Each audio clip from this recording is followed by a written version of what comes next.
कोयना धरण पाणलोट क्षेत्रामध्ये सुद्धा गेल्या 2 दिवसांपासून मुसळधार पाऊस सुरू आहे। मुसळधार पावसामुळे कोयना धरणातून 30,000 क्युसेक पाण्याचा विसर्ग सुरू आहे। धरणातून विसर्ग सुरू असल्यामुळे कोयना नदीच्या पाणी पातळीत वाढ झाली आहे। याच कोयना धरण परिसरातून आढावा घेतलाय आमचे प्रतिनिधी साई सावंत यांनी। महाराष्ट्राची भाग्यलक्ष्मी समजल्या जाणाऱ्या कोयना धरणामध्ये गेल्या 2 ते 3 दिवसांपासून मोठ्या प्रमाणात मुसळधार पाऊस पडत आहे। माझ्या मागे बघू शकता आता या कोयना धरणाच्या दरवाजातून जवळपास 30,000 क्युसेक्सनं पाण्याचा विसर्ग सुरू आहे।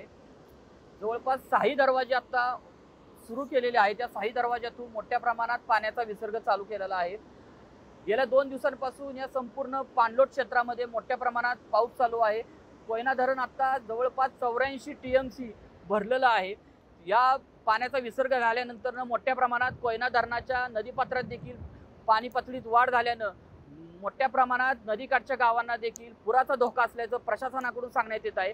प्रशासनाने देखील खबरदारी म्हणून घरातून बाहेर पडू नये नदीकाठच्या गावांना देखील आवाहन केलेलं आहे। आणि याच कोयना नदीला पूर आल्याने देखील मोठ्या प्रमाणात पाणी पातळीत वाढ झाल्याने देखील सांगलीमध्ये देखील पुराची शक्यता वर्तवली जात आहे।